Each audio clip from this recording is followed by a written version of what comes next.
No início dessa semana, nós recebemos aqui no Conexão RS os técnicos da Empresa Pública de Transporte e Circulação de Porto Alegre, a EPTC. Eles explicaram qual o embasamento do reajuste da passagem de ônibus da capital.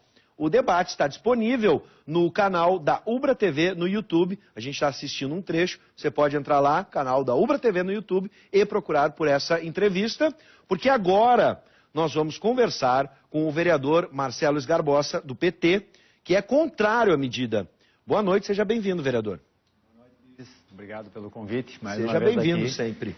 Bom, vamos começar primeiro entendendo. Eles... É uma pena, né, Bivis, porque a IPTC... nós gostaríamos. Eu digo, ela poderia estar aqui, mas também é uma pena, e já disse isso na frente de técnicos da IPTC e outros técnicos do município, eles acabam sendo usados pelo poder político, porque tem uma decisão política por trás. Sim. Em vez de eles mandarem o decisor político, que é quem tem o ônus e o bônus da decisão, né, os técnicos acabam se aparecendo, dando uma ideia de neutralidade, quando na verdade eles defendem uma opinião política. Então eles acabam sendo expostos sem serem eleitos, digamos assim. Exatamente. Eles não estão suscetíveis... São funcionários públicos. São funcionários, né? E, num caso, o senhor tem razão, porque durante a nossa conversa em off... Não precisa me chamar de senhor, né, rapaz? Por favor, vereador. Eu tenho o maior respeito e admiração pelo senhor. Pelo senhor, tá bem, senhor. Mas, Marcelo, vamos deixar assim mais informal. Eu conversei com eles, obviamente, antes e depois do programa, e para vocês terem uma ideia de como isso é verdade... nenhum técnico da EPTC pode vir aqui no programa por livre e espontânea vontade. A gente entra em contato com a empresa pública e sabe que passa por uma comissão, ou seja, vai passar por quem vai avaliar a possibilidade ou interesse na discussão, e aí liberam esses funcionários para vir, no qual agradeço mais uma vez o Márcio, que esteve aqui, e o Flávio, que esteve aqui. Né, estiveram aqui e tentaram nos explicar. É uma questão muito técnica, às vezes, para nós que somos leigos, mas tentaram com os números e com o dia a dia deles nos explicar o porquê do reajuste, justificar ele. Hoje a gente vai trazer essa outra perspectiva, mas o senhor tem toda a razão. A gente sempre se esforça para o debate aqui, e um debate de alto nível. Na maioria das vezes conseguimos, 99 vezes, e o êxito maior é a conversa, o debate, o diálogo. Porque assim tem ponto e contraponto. Mas se vai ser assim desse jeito hoje, vamos trazer o contraponto do que eles disseram. Vamos começar pela explicação. Até mesmo foi rebatida essa questão, essa afirmação de que Porto Alegre tem a passagem mais cara do Brasil. Tem ou não tem, vereador? Eu não tenho todas as capitais aqui, mas eu tenho, vamos ver... São Paulo, reajuste de 5%, né? Rio de Janeiro, 5,8%, 5,2% São Paulo, 5,8% Rio de Janeiro, 7,39% Florianópolis, Salvador, 2,7%, Belo Horizonte, 0% de aumento, Santos, 5,2%. Então, efetivamente, tivemos um dos aumentos mais altos, né?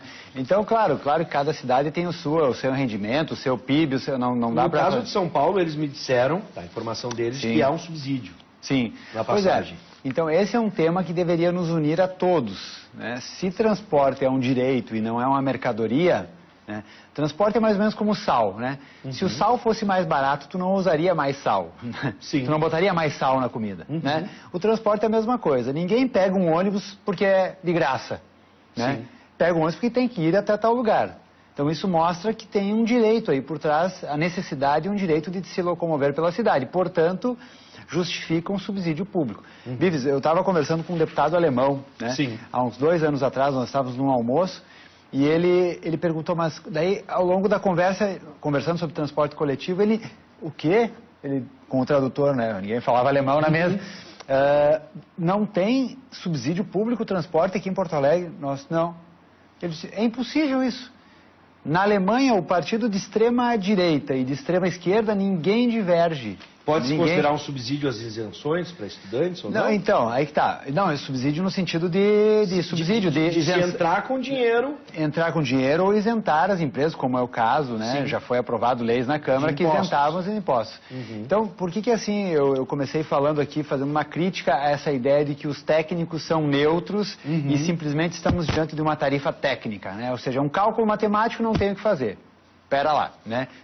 Não quero dar carteiraço, né? Eu tenho um mestrado em análise de políticas públicas e uma das frases de um professor meu de estatística dizia o seguinte, né? Os números, a estatística é torturar os números até eles confessarem, né? Tu tortura eles até tu tirar deles o que tu quiser, certo?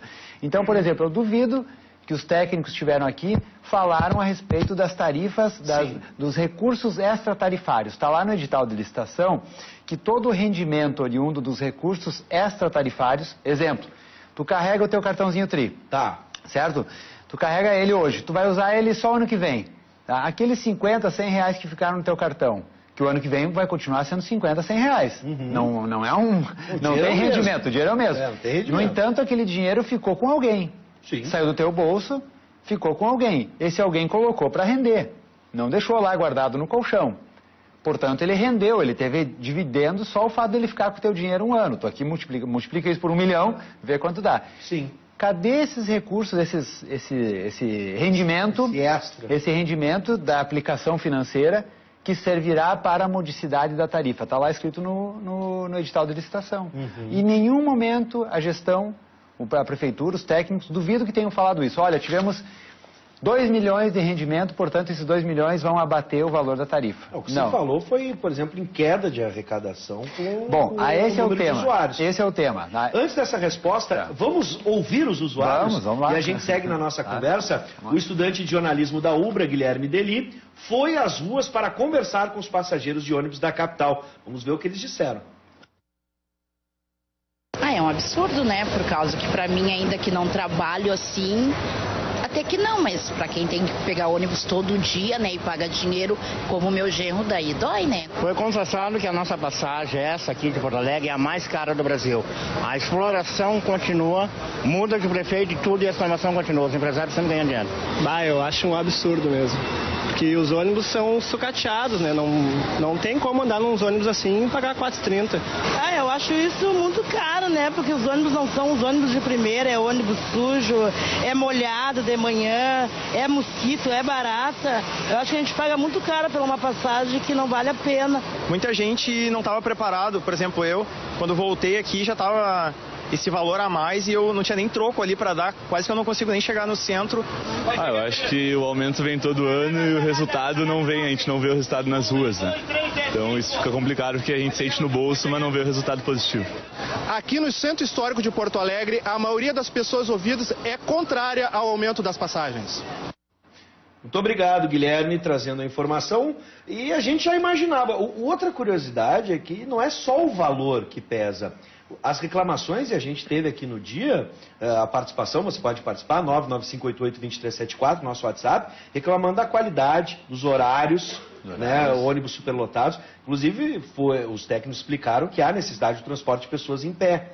Agora, a gente pode avaliar o que é em pé ou o que é espremido, né? Tem uma diferença. Então, isso, Bives, é o centro do debate, né? Por ano, em torno de 10% das pessoas deixam de utilizar o transporte coletivo. E como é um círculo vicioso, menos pessoas utilizando transporte coletivo, 10% é muita gente, e todo ano está acontecendo isso, né? Essa pessoa, ela não parou de se locomover, né? Alguns pararam porque não tem condições, estão em casa. Entrar dos aplicativos pode também ter algum reflexo? Pode também. Muitos foram para moto, né? Eu acho que os aplicativos podem ter uma, né? Por isso que o aplicativo não é uma salvação, né? Ele é uma comodidade, mas ele não enfrenta o problema da mobilidade urbana, do excesso de automóveis, até incentiva, né, mais automóveis na rua. Mas o fato é que 10% das pessoas deixam de utilizar o transporte coletivo, quando na verdade deveria ser o contrário.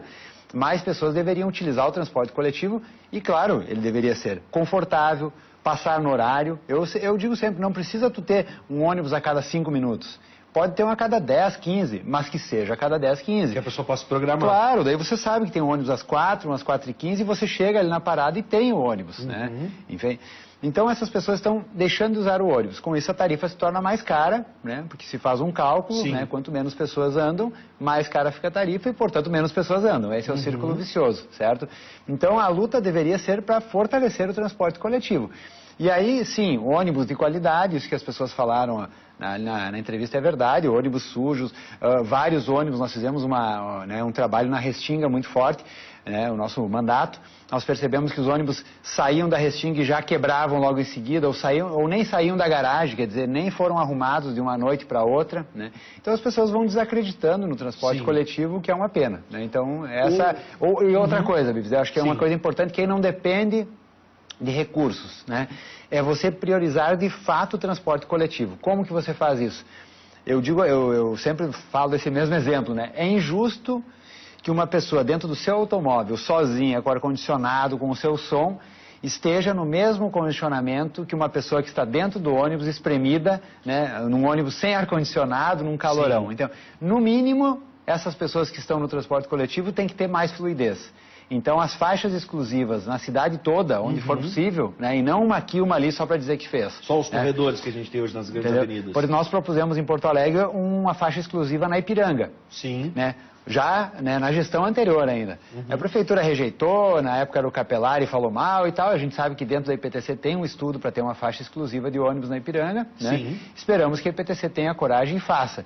Vai tirar espaço do automóvel? Vai tirar, né? Vai tirar. Mas a solução das cidades não é todo mundo indo cada um no seu carro, um carro por pessoa, infelizmente. Aí né? o círculo vicioso também mais engarrafamento. Mais engarrafamentos. Né? Imagino. Outra questão... Agora também não é para punir a pessoa, né? Sim, não, claro. Não é para você, tem que ter mais ônibus, o ônibus tem que ser confortável. Sim. Quer dizer, nós somos seres racionais. Se você se der conta que chega mais rápido de ônibus e vai mais confortável, tu pode ir lendo, estudando, pode ir fazendo outra coisa, por que tu vai de carro, né? Mas não é assim, né? Não é assim. Experiência como cidade que eu conheço, a Los Angeles, tu tem e aí a gente pode discutir aí já. Sim. Quando a gente fala de trânsito, eu acho que o senhor concorda com isso, até porque também vamos incluir as bicicletas. A gente fala no complexo inteiro. Sim, não é? A via não é só para o carro. Não é só tem que deixar isso, tem que ficar bem claro para você. Apenas 30% das pessoas, 25 a 30, se transportam de carro. Portanto, aí, é a minoria. Pois né? E parece a minoria. E parece a maioria. 116, por exemplo, lá nas grandes autoestradas, os caras têm uma faixa exclusiva para quem está no carro com mais pessoas,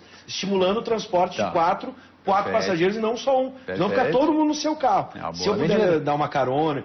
E aí, se entrar nessa faixa com uma só pessoa, eles tudo monitorado com câmera, é multa, não tem conversa. Tá aí, ó. Pois é. Aí é uma decisão que mostra, não é uma opinião técnica isso. É uma decisão política de dizer, incentiva pelo menos mais pessoas dentro do mesmo automóvel. A gente está com o tempo curto e eu só vou chamando para a gente rebater, porque tem muitas coisas nesse cálculo. Por exemplo, no cálculo agora para 4,30 e não 4,50, pesou 50% da segunda passagem. A explicação dos técnicos era que apenas 11%, chega de 13% a 11% da população, usava esta segunda passagem. Ou seja, o desconto seria agora para todos e não só para aqueles que usam 50%. O problema é o seguinte, a nossa capital ela foi formada, como o centro dela é num canto, né? A gente tem o Guaíba que espreme, digamos assim, a cidade, inclusive já acabamos um pouco o Guaíba com os vários aterros. Então, é natural que uma pessoa que saia do bairro e queira, a não ser que ela vá até o centro. Se ela for até o centro, não tem esse problema, uma passagem só. Mas a pessoa que precisa fazer duas, né? Se ela não vai até o centro, ela tem que ir até o centro para pegar um outro ônibus para ir até o bairro. De bairro até um T, né? Um bairro e um T1, T2, T3. Entendeu? Então, por isso que se justifica a segunda passagem. O Marquesan, na campanha, falou claramente, tem vídeos, quem quiser procurar, dizendo, eu não vou tirar a segunda passagem. Tentou, né? Tentou, nós entramos com uma ação na justiça e conseguimos barrar isso, né? Isso faz algumas semanas atrás, né? Agora já não faz mais de mês. Sim. E bom, agora no reajuste da passagem ele deixou a cobrança de 50% na segunda, né? Então a gente espera que não seja mais uma coisa que vai incentivar que as pessoas deixem de usar o transporte coletivo, Sim. né? Porque tem uma racionalidade nisso, não é à toa. Talvez se Porto Alegre fosse realmente o centro, num centro, e a cidade fosse como outra ação, né? Mas aqui não, aqui o sujeito é mais ou menos obrigado a ir até o centro para depois pegar outro ônibus. Sim, tudo passa pelo centro. Então faz total sentido, né, ter a segunda passagem em Porto Alegre. Muitas vezes para deslocar, em vez de um T, de Zona Norte à Zona Sul, a pessoa vai até o centro e pega um ônibus para a Zona Sul, da Zona Norte à Zona Sul. Bom, para encerrar, a gente tem esse tempo final, o senhor tem tido uma postura muito crítica quanto à atuação do prefeito, da prefeitura, em relação ao transporte público. E aí a gente não está falando só da passagem de ônibus. Sim. Como é que está a situação do transporte público e do transporte da mobilidade em Porto Alegre? Transporte público relacionado à mobilidade. Sim. Né? A gente tem ainda as questões das bicicletas para resolver. Claro. Como é que está essa questão rapidamente? Não, nem sou eu só o crítico, né? A própria base dele é crítica. Já aconteceu na Câmara Municipal de projetos dele serem derrubados pela sua própria base e festejados, como foi o caso do IPTU, né? Mas é uma outra discussão, vamos falar de mobilidade. O Marquesan ainda não falou que veio na mobilidade, né? Não mudou nada, não enfrentou, condicionou uma coisa ou outra aos empresários de ônibus, né, na questão do ar-condicionado, colocou um prazo, agora não lembro, foi final do ano, se não me engano, final do ano passado, metade do ano passado, mas não se viu uma exigência maior. A tarifa reajustou, né, com uma forma inexplicável, ainda inexplicável. Sim. Na questão da bicicleta, nem sequer uma promessa, né? As pessoas dizem, não, político não pode prometer. Mas quando o político também não promete, tu não tem o que cobrar.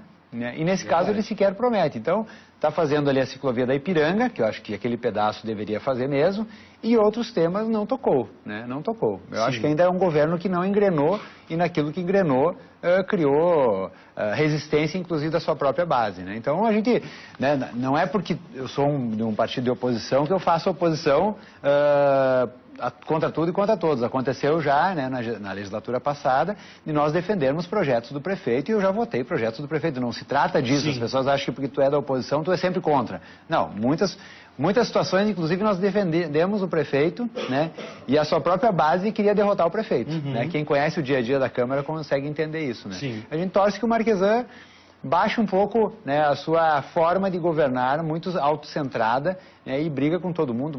Metade do secretariado já foi embora, né, os seus próprios aliados reclamam da forma truculenta dele, então isso não faz bem para a cidade. A cidade está às traças muito por essa postura. Bom, vereador, em primeiro lugar a gente quer agradecer. Eu corria da nossa conversa. Foi muito corrida. E vamos lembrar, a gente não pode enganar a nossa audiência, nossos telespectadores, foi um problema de trânsito. Né? Vamos deixar bem claro, o trânsito realmente em Porto Alegre é difícil na região metropolitana, e a gente espera então que essa discussão continue para o bem da população. Com certeza. Independente de qualquer partido ou lado, a gente tem que ouvir a nossa população, e a gente ouviu. Com certeza. Muito obrigado, seja sempre bem-vindo, vereador. Estamos aí, estamos à disposição. Então, hoje a gente